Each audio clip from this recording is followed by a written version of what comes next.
adoración, excusamos el ministerio de adoración de la iglesia local. Excusamos a Lorena, a Marena y a Giselle. No hemos ofrendado. Ok, sí, al final, sí. Vamos a pasar a la parte de la predicación.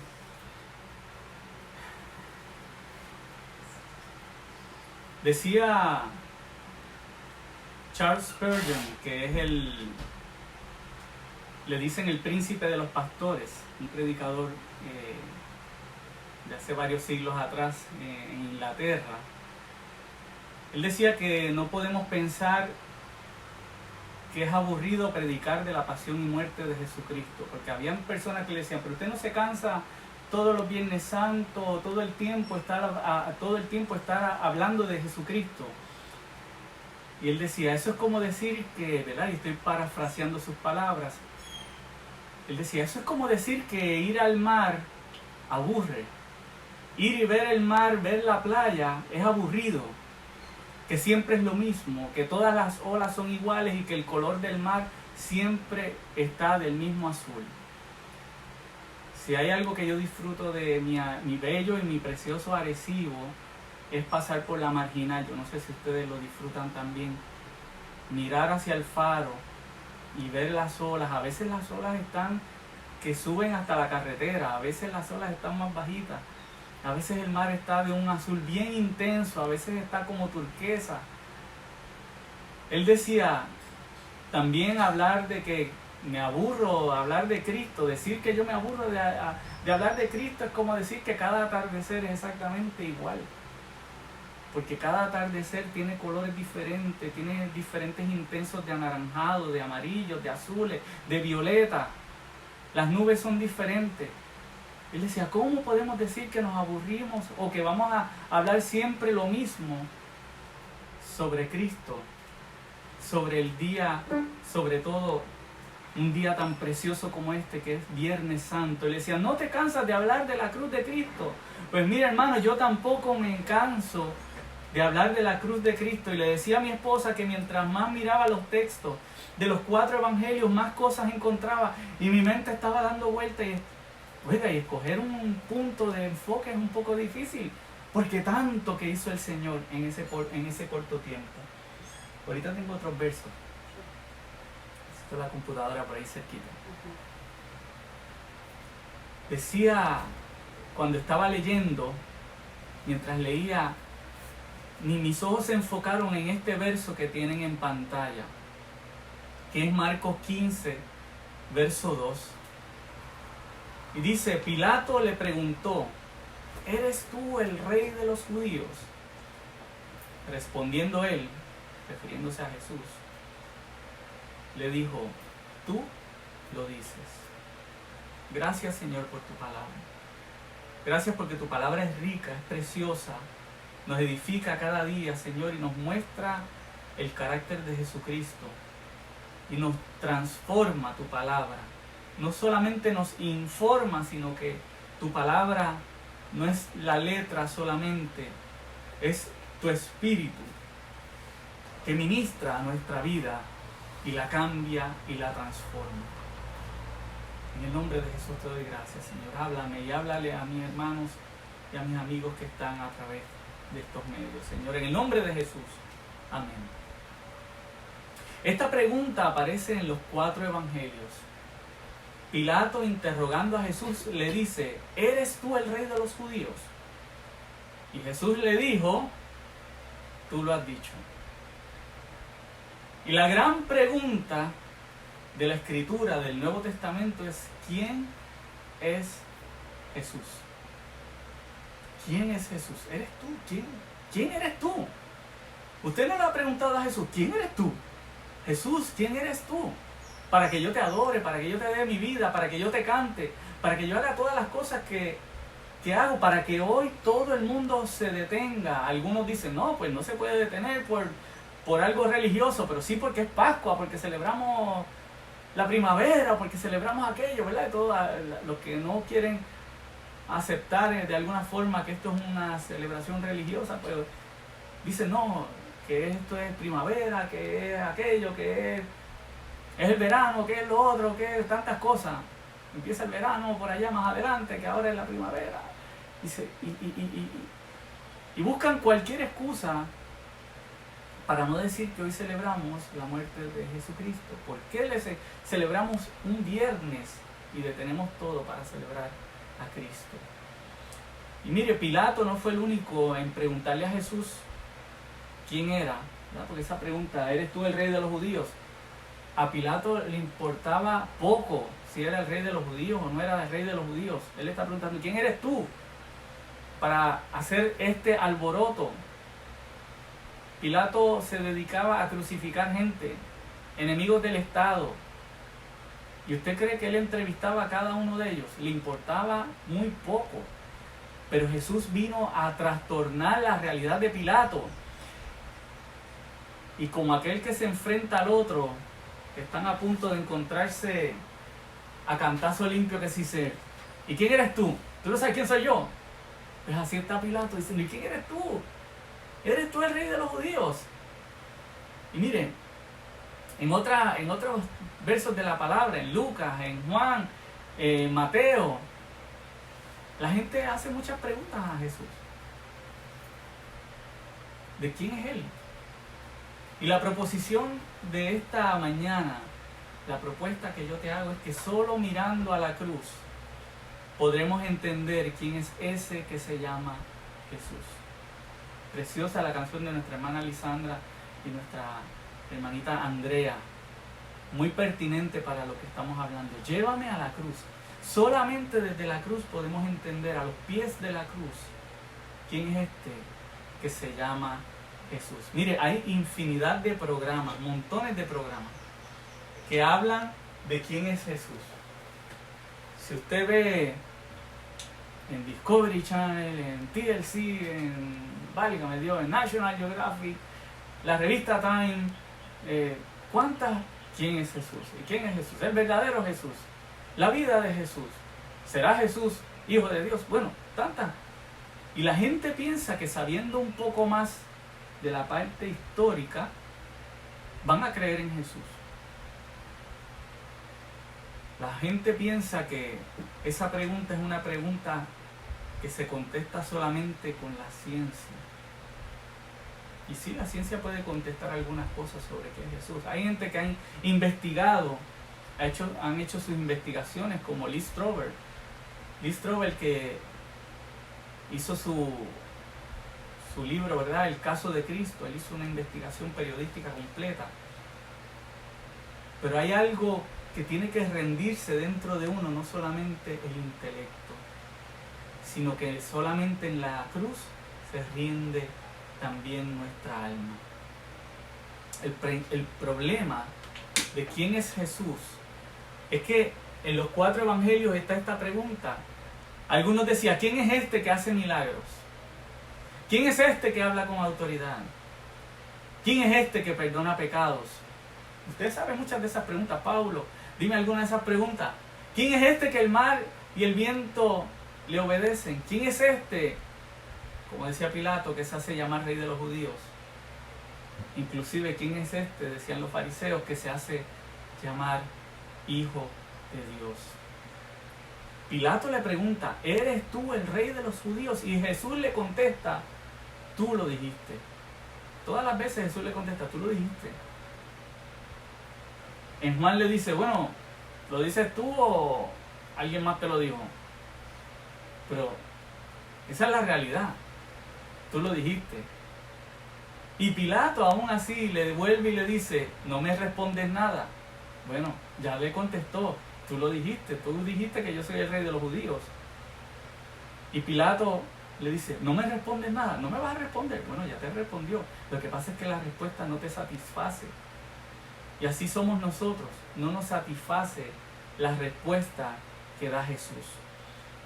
C.S. Lewis, el escritor de las Crónicas de Narnia, el que ha visto las películas de Narnia, ¿verdad? Esos salen de un libro que se llama Las Crónicas de Narnia, del escritor C.S. Lewis. Él fue ateo por muchos años de su vida, fue un catedrático de la Universidad de Oxford, y hasta que conoció al Señor, conoció a Jesucristo. C.S. Lewis decía, y estoy parafraseando, porque la cita es bastante larga, pues yo la he parafraseado. C.S. Lewis decía que no podemos decir que aceptamos a Jesús como un gran maestro, pero no como Dios. Pues si alguno dijera las cosas que Jesús afirmó ser y las cosas que Jesús dijo, más que un gran maestro, parecería un lunático, un loco endemoniado. Si nosotros decimos, bueno, porque hay mucha gente que dice así, no, Jesús era un profeta, Jesús era un gran maestro, pero no era Dios, entonces pues era el maestro más loco de este mundo. Él dice, tenemos dos opciones ante esta realidad que nos da Jesús, que nos presenta Jesús. Jesús nos polariza. Podemos escupirlo, maltratarlo, tenerlo como un endemoniado, o caer a sus pies y llamarlo Señor y Dios. El tener, también decía él, el tener una actitud condescendiente o paternalista sobre la persona de Jesús, para Jesús no es una opción que él hubiera dejado abierta. Jesús no dejaba abierta la puerta para que le dijeran solamente y simplemente, tú eres un maestro. Recuerden cuando él le preguntó a los discípulos, ¿quién dice la gente que soy yo? Pues que tú eres Elías, que tú eres Juan el Bautista, que tú eres uno de los profetas. Cuando les pregunté, ¿quién dicen ustedes? Y ahí el Espíritu ilumina a Pedro y Pedro dice, tú eres el Cristo, el Hijo del Dios viviente. Y esa es la contestación que satisface a Jesús. Y le dice, no te lo ha revelado ni carne ni sangre, ¿okay?, sino mi Padre. Es una revelación que viene de parte de Dios. Y el Espíritu Santo está tocando las vidas, está constantemente tocando, enviando esa revelación al corazón del hombre. ¿Quién es Dios? ¿Quién es Jesús? Y esta pregunta nos polariza. ¿Nos polariza en qué sentido? No hay un intermedio, sino o Jesús es Dios o Jesús es un loco. Pero antes de saber quién es Jesús, tenemos que saber quiénes somos nosotros. ¿Quiénes somos nosotros? Los que estamos haciendo la pregunta. Porque nosotros somos bien bravos y decimos, ¿quién eres tú? Bueno, pero ¿quiénes somos nosotros? Para contestar esa pregunta tenemos que ir atrás. Nosotros somos los hijos de Adán. Yo te digo, yo soy el hijo de Johnny y Cuca, pero más atrás está Adán. ¿Ok? ¿Y qué quiere decir que soy hijo de Adán? Que yo no quiero tener ningún rey ni ningún Dios sobre mí. Esa fue la decisión de Adán. Adán no le satisfizo el ser señor de todo lo que Dios puso allí. Adán era señor del jardín, era señor del paraíso, pero eso no era suficiente. Adán no era Dios y eso no le satisfacía. ¿Ok? Y por su rebeldía, por no querer tener nadie sobre él, pecó. Orgullo, soberbia, querer tener y ser más de lo que tenía y de lo que era. Entonces pasó de ser dueño y señor, ¿verdad?, o ser mayordomo, vamos a decir mejor, mayordomo del paraíso, pasó a ser esclavo del sufrimiento del pecado. El pecado lo esclavizó. Nosotros somos hijos de Adán, somos esclavos del pecado. Servimos al pecado. Pero nosotros decimos y aseguramos que somos libres. Ya no le sirvo a ningún pecado. Declaramos y reclamamos y proclamamos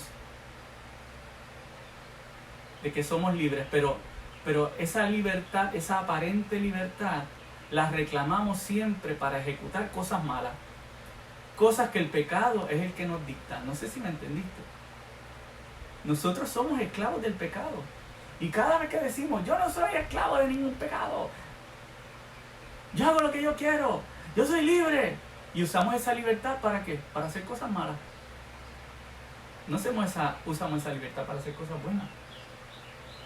Decimos, yo soy dueño de mi destino, lo que tengo lo he trabajado. Pues eso es arrogancia. No se lo debo a nadie, esa es falta de gratitud. Decimos que somos libres para vivir desordenadamente, para beber cuando querramos, para los placeres sexuales, para los deseos impuros, para pensamientos impuros, para los vicios, para la falta de carácter, para el coraje, para la división, para incitar la violencia, para sembrar dudas. Usamos esa plataforma de libertad para hacer lo malo. Finalmente le estamos dando la razón al Señor. Somos esclavos del pecado. Miren el caso de Pilato. Pilato reclamaba y le decía al Señor, a Jesús, que Él era el hombre de autoridad. Pilato le dijo, tú no entiendes que a mí me ha sido dada toda autoridad y poder. Yo soy el gobernador. Pero era esclavo del pecado. Era guiado por el pecado. Tenía miedo a perder el control. Tenía miedo a perder el poder. Era corrupto. Estaba buscando cómo zafarse de Jesús sin él tener que tomar una decisión, pero siempre iba a tener que tomar una decisión. Tenía miedo de perder el favor del pueblo. Tenía miedo de perder el favor de Herodes. Tenía miedo de perder el favor de Roma. ¿Ok? Él prefería ser aparentemente un observador neutral, pero siempre tomó una decisión. Quería lavarse las manos. Y se lavó las manos, pero no se lavó el corazón. En el libro está escrito y registrado que él entregó a Jesús a aquellos que lo acusaban injustamente y que él sabía que era injustamente. Es más, dice que él sabía que los judíos querían a Jesús por envidia, querían matarlo por envidia. Dice la palabra que él lo sabía. Estaba siendo esclavo del pecado, reclamando que él era dueño y señor de sus decisiones. Yo soy dueño y señor de mis decisiones. Yo tengo toda autoridad. Si hubiera sido tan seguro, le hubiera dicho a aquel pueblo, mire, este Jesús está limpio, no hay por qué condenarlo. Jesús, vete en paz. Te voy a dar seguridad para que nadie te pueda hacer daño. Vete a la villa que tú quieras, al pueblo que tú quieras, que yo voy a asegurar que tú llegues bien a donde tienes que ir. Pero en su corazón había corrupción, había temor. Así que saca pecho aún de que tiene autoridad, pero fue la autoridad que Dios le dio. Y luego ejecuta lo que dictaba su miedo. ¿Me entiendes? Yo espero que me estés siguiendo. Así que Pilato no era libre porque tenía pecado. Esto es como los hijos rebeldes. Yo no sé cuántos han visto a algún muchacho rebelde actuando. Yo he visto jóvenes rebeldes que le dicen a los padres, ¿quién tú te crees que tú eres? ¿Y quién tú eres para mandarme? ¡Wow! Mire, si tiene aliento ese joven, es porque alguien lo nutrió y lo amó. Y estamos hablando en condiciones normales, de un hogar normal. ¿Verdad? Hay situaciones, entendemos que hay situaciones, pero en este momento quiero utilizar este ejemplo como hay jóvenes que han sido amados, han sido criados y de momento un día quieren hacer lo que les da la gana y le dicen al padre, ¿y quién tú te crees que tú eres? Bueno, es fácil ser rebelde con los recursos que el papá te dio.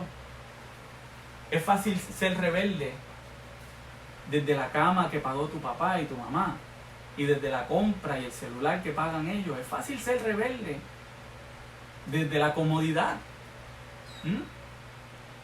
Es fácil ser rebelde cuando alguien te sostiene, cuando alguien te da seguridad, cuando alguien te da hasta una libertad que no aprecias. Es fácil ser rebelde.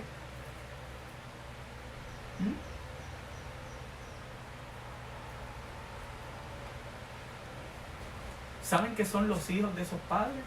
¿Saben que sus padres los aman? Por eso son rebeldes, porque confían en el amor de sus padres.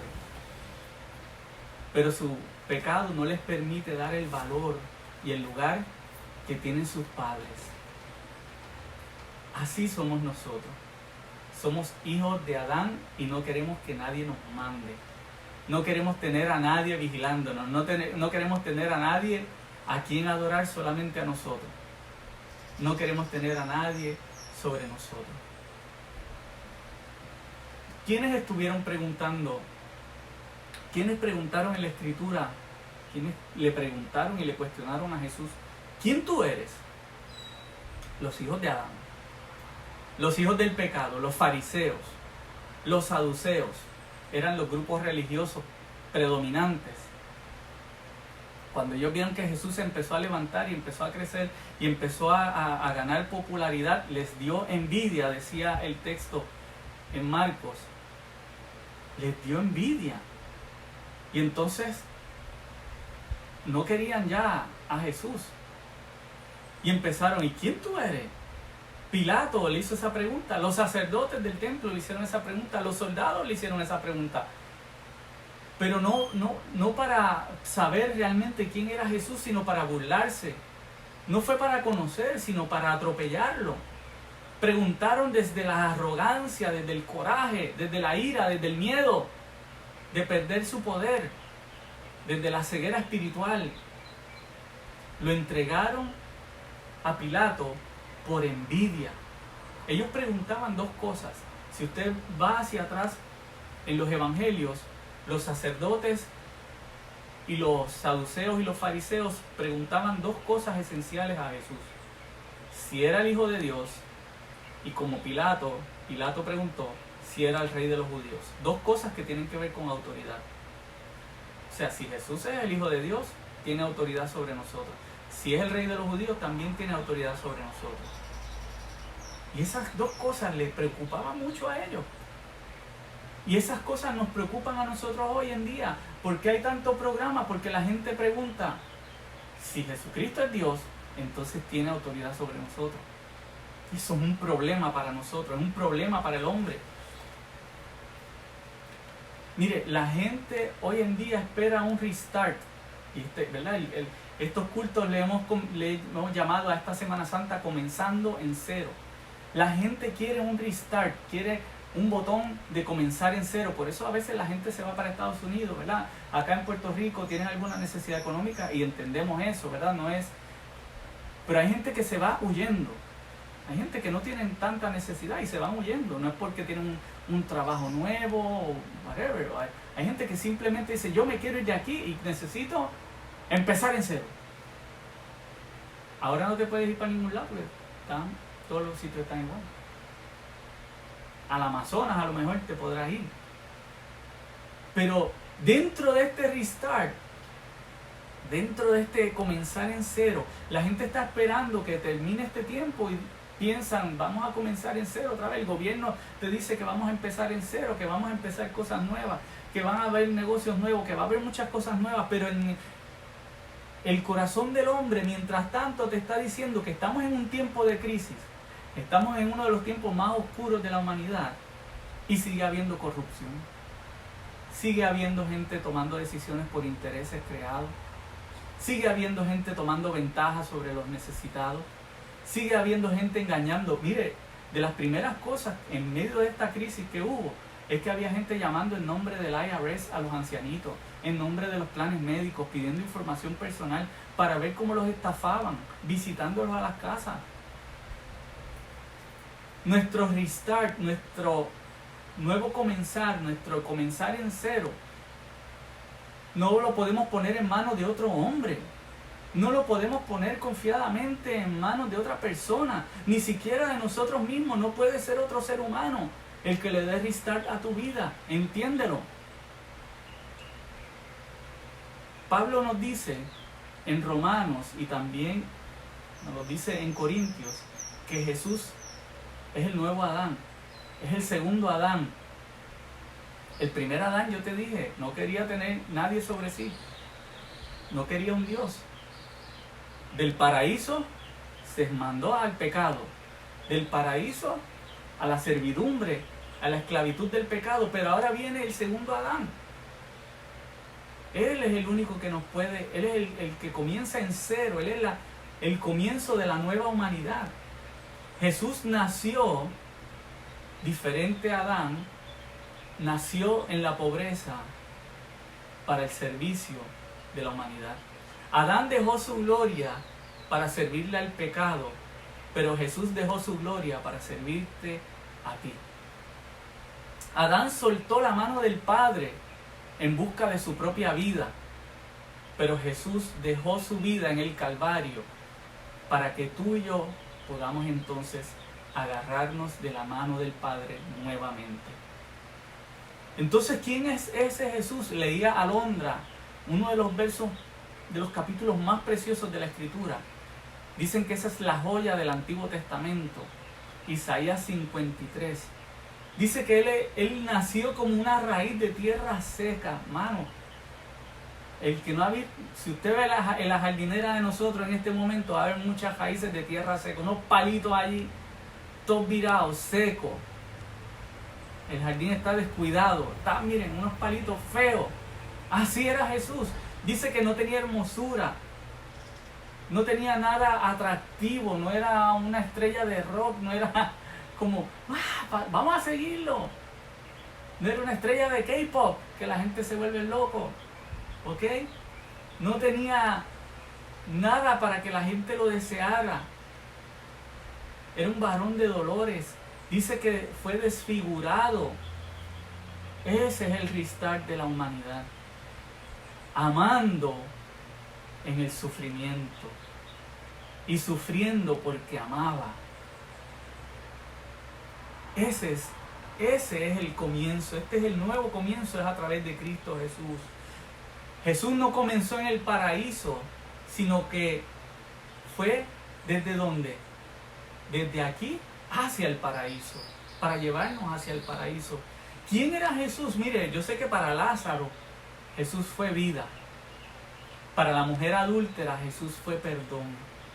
Para Zaqueo fue restauración y liberación. Para la mujer del flujo de sangre fue sanidad.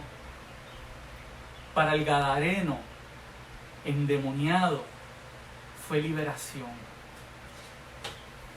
Para la mujer samaritana Jesús fue dignidad.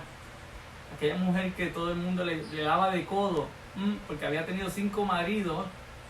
Y yo no te estoy hablando de gente santa, te estoy hablando de gente necesitada, gente pecadora, pero que en Jesús encontraron estas cosas, encontraron liberación. Fíjese, no encontraron al rey de los judíos. Y tal vez de momento no dijeron, tú eres el Hijo de Dios. Encontró, la mujer del flujo de sangre encontró sanidad. Se acercó. No fue buscando necesariamente. Ella quiso encontrarse con aquel Jesús. Ella tenía una necesidad y aquel Jesús la podía suplir. Para el pueblo de Israel que estaba esclavo en Egipto, primero Jesús fue libertador y luego Él los reunió y los hizo suyos y se convirtió en su Dios.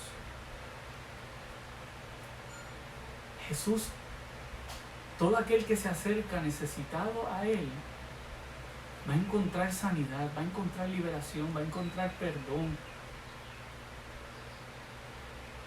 Pero luego de eso hay un camino que va hacia la cruz. Fue mediante el sufrimiento y lo que Jesús hizo que la gente pudo reconocer quién era. Era el siervo sufriente del que nos habla Isaías 53. Jesús dio su vida, dio restauración, sanidad, liberación, dignidad, no desde un Mercedes-Benz, no desde un jet privado bien cómodo.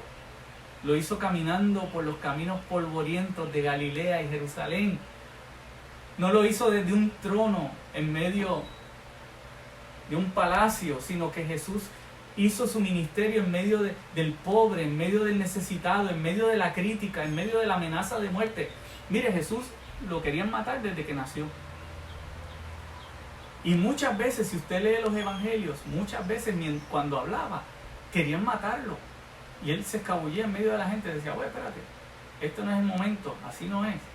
Este no es el momento, yo voy a entregar mi vida, no me la van a quitar, yo voy a entregar mi vida. en medio del hambre y en medio del cansancio y en medio de la sed, porque a Jesús le dio hambre y sed, ahí fue que hizo su ministerio. Y la culminación de ese ministerio poderoso fue cuando fue a la cruz y en medio del sufrimiento, fue desde allí que hubo una gran declaración de fe por parte de un centurión romano, que dijo y contestó las preguntas de Pilato y la pregunta de los saduceos y las preguntas de aquella gente, y dijo: verdaderamente este hombre era el Hijo de Dios. Dice la palabra: y el centurión que estaba frente a Jesús, al oír el grito y ver cómo murió, dijo: verdaderamente este era Hijo de Dios. Miren, miles habían sido crucificados antes de Jesús. El gobierno romano mataba montones de personas a través de la cruz. Personas peligrosas, personas enemigos del Estado. Pero fue la vida de Jesús la que cambió el significado de aquella cruz hasta este día, hermano. Lo puedes ver en la historia es nuestro testigo, la historia es el testigo de Dios. De que hasta el día de hoy la cruz se ha convertido en un símbolo de esperanza, de gracia, de amor y misericordia. No en una forma genérica, como dicen ahora mismo. Usted puede prender el televisor y dicen: bueno, esto es un tiempo de esperanza y reflexión, ¿pero en qué?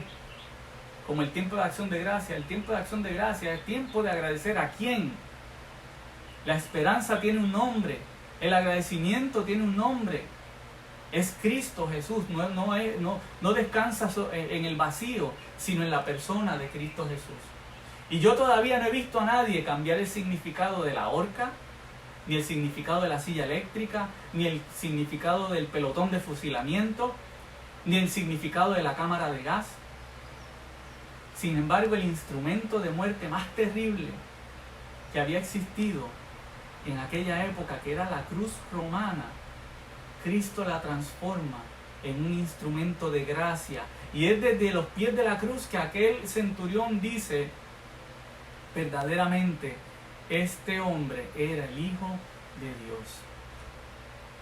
Pero el centurión no llegó allí de momento y dijo: ah, mira, este es el Hijo de Dios. Él estuvo observando. Y allí él vio cuando Jesús le dijo: madre, he aquí tu hijo.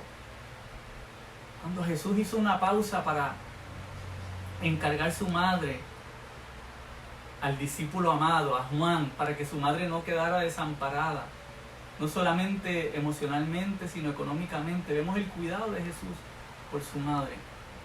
Siendo crucificado, estaba crucificado allí. Y en medio del dolor Jesús hace una pausa para cuidar de su madre. Hace otra pausa y dice: Padre, perdónalos porque no saben lo que hacen. Empieza a interceder por aquellos que le estaban crucificando. Y Jesús intercede por nosotros, aunque nosotros no seamos sus amigos, porque éramos enemigos de la cruz. Y Jesús dice la palabra que está intercediendo ante el Padre por ti y por mí. Le está diciendo al Padre: perdónalos, perdona a esta gente. Aquel centurión también vio cuando Jesús dijo: hoy estarás conmigo en el paraíso, a un ladrón. Había uno vociferando, burlándose, gritando, tentándolo, pero eso no hizo que el dolor de Jesús, en medio de ese dolor, se encendiera en ira contra aquel hombre, sino que puso atención sobre un hombre, sobre un ladrón necesitado, que le decía: aunque sea en tu recuerdo, llévame al paraíso. Acuérdate de mí cuando estés en tu reino.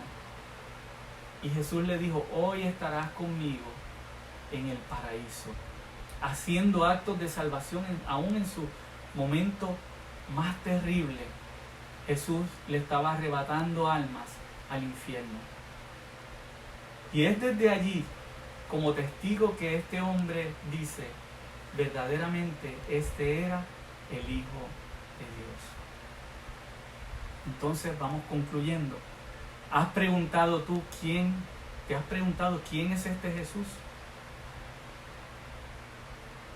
Como hijo de Adán, puede que sigas garateando y peleando. No quieres tener un rey, no quieres tener a nadie sobre ti, no quieres tener un Dios sobre ti. Pero te aseguro que necesitas a alguien que te sane. Yo te aseguro que hoy tú necesitas a alguien que ponga calor en tu corazón,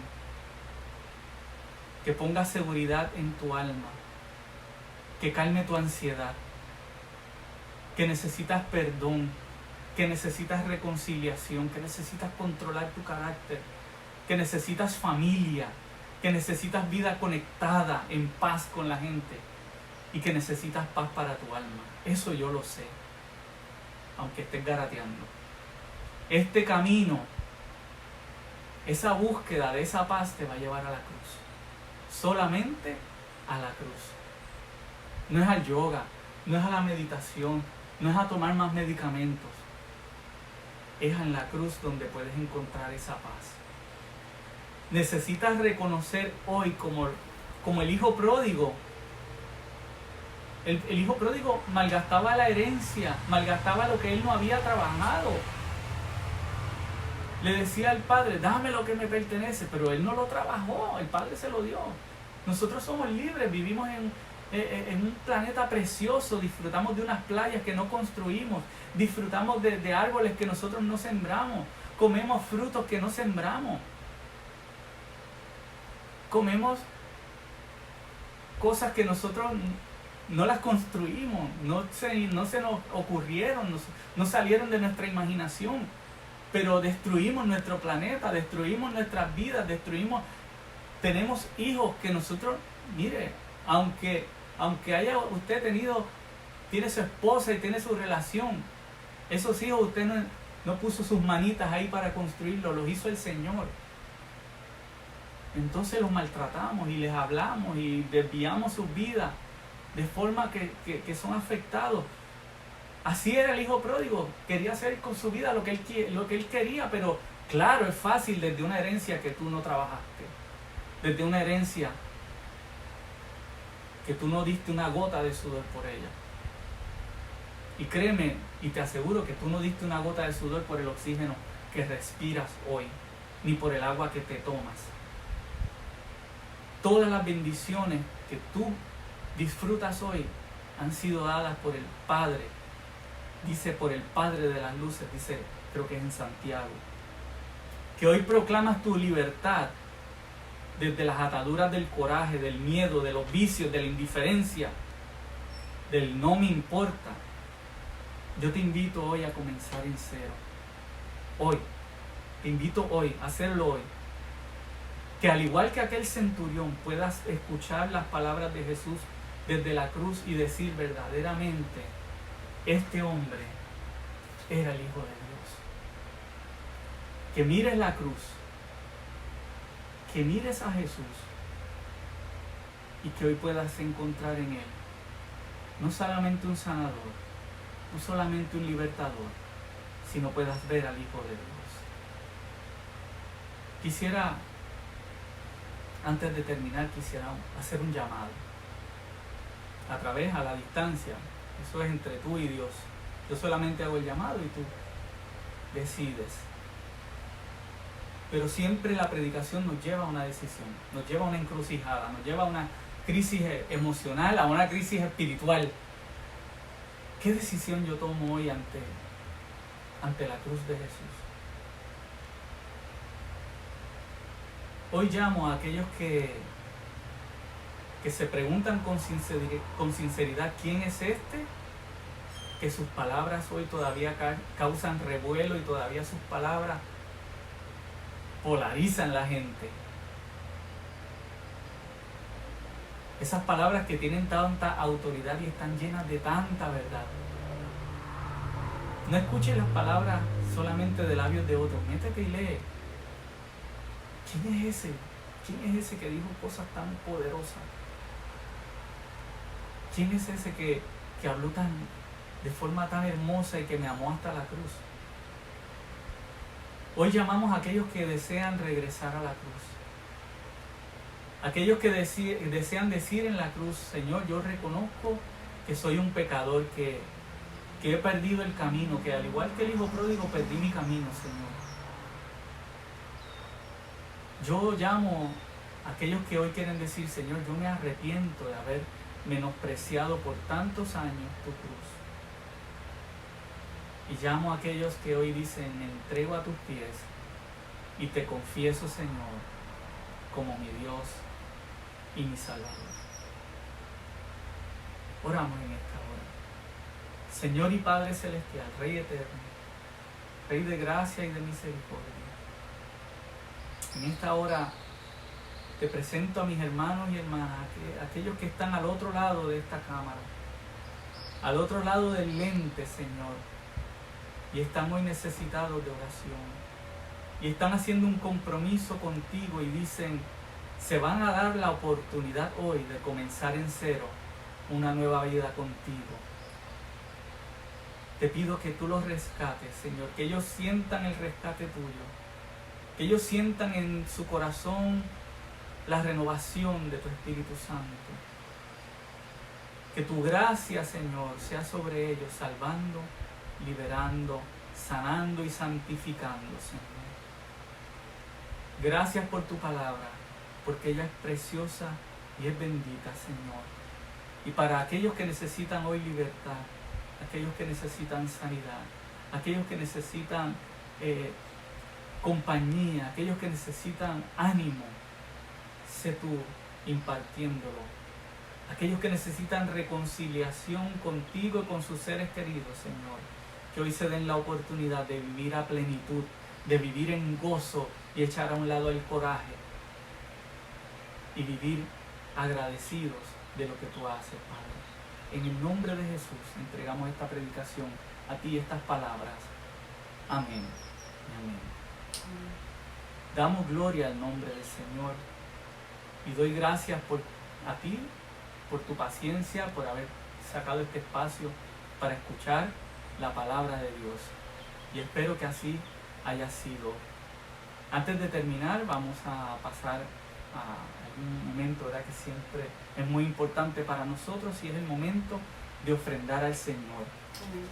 Nosotros, como cristianos, ¿verdad?, tenemos nuestra adoración no es solamente en cánticos, en tiempo que dedicamos al Señor, sino que son tres: tiempo, talento y tesoro. Y sabemos que son tiempos difíciles, eso lo reconocemos y lo sabemos, que son tiempos difíciles. Más, ¿verdad? Siempre le decimos al Señor, aquí está mi ofrenda, aquí está mi diezmo, Señor, porque confío en ti, en lo que tú haces. Confío toda mi vida, todo el trabajo que tengo te lo debo a ti, las energías que tengo te las debo a ti, y todo lo que tengo proviene de ti, Señor. Por eso así lo hacemos, no porque nos sobre, hermanos, no porque tengamos de más, no porque esté guardado en el banco montones de cosas, sino porque hemos confiado en su gracia, en tiempos buenos y en tiempos difíciles. Y finalmente quiero dejarles con este anuncio, que el domingo de resurrección volvemos a reunirnos. Vamos a reunirnos un poco más temprano, a las 9 de la mañana. Sabemos que estamos en los hogares y es un poquito difícil levantarnos temprano, pero no va a ser tan súper temprano como si hubiera sido en el templo. Nos vamos a reunir a las 9 de la mañana. Aquí nuevamente vamos a tener un precioso culto de resurrección, un culto de gozo y de reflexión delante del Señor. Y va a estar predicándonos el pastor Benjamín Rodríguez.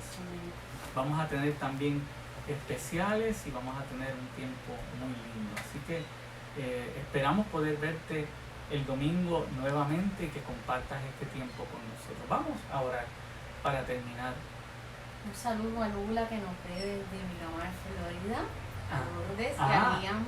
Oh, Dios las bendiga. Qué linda, las amamos un montón. Mucho, mucho, mucho. ¿Okay? Y a todos los que siempre nos acompañan, a la hermana Carmen, Gary, ¿verdad? Jim, Sí. todos los que siempre están con nosotros en cada A nuestro hermanito Cristian Ramos, que nos ha estado viendo en estos días, también un abrazo. Está por allá por Virginia. Jessica Rivera, A siempre está Jessica, con nosotros. sí, a Tirsa también, que Ujú. está en Texas, nuestra hermana Blanca de Texas también, y Blanca Willy, Huertas también. Blanca Huertas, un abrazo para ellos también. ¿Sí? Vamos a orar al Señor. Presentar a Jim. Vamos a presentar a Jim, sí, nuestro hermanito Jim, que está enfermito, y vamos a orar por él. Amén. Ya nos informan que nuestro hermano Manuel Virriel ya está en su casita, qué bueno. Gloria al Señor. Celebramos que estás mejor, Manuel, te amamos un montón. Vamos a orar. Señor y Padre Celestial, Señor. gracias, Señor. Gracias, Padre amado. Hemos presentado nuestras ofrendas, nuestras vidas ante ti. Te pedimos que las recibas, Señor, con gozo. Las damos con gozo, las damos con alegría delante de ti, Señor. Padre amado, te pedimos por aquellos que están sin trabajo, aquellos que están pasando escasez económica, que puedan recibir, Señor, de ti el sustento y de la iglesia, Señor, que nosotros como cuerpo también podamos apoyar a aquellos que están pasando tiempos difíciles, Señor. Que no nos olvidemos de los desamparados y no nos olvidemos de aquel que necesita, sobre todo, aquellos que están más cercanos a nosotros, Padre mío. Te pedimos, Señor, que bendigas a nuestro hermanito Jim, que bendigas a nuestro hermano Manuel, que sigas obrando la obra de sanidad sobre ellos. Sí, Señor Jesús. Aleluya. Y te damos gracias por este culto precioso. Señor, sigue hablando a nuestros corazones y a nuestras vidas. En el nombre de Jesús te lo pedimos, Señor. Amén. Amén. El pueblo de Dios dice con gozo. Amén. Amén. Dios les bendiga. No hay palabras para decir cuánto los extrañamos y cuánto extrañamos su abrazo y su beso. Dios les bendiga. Dios.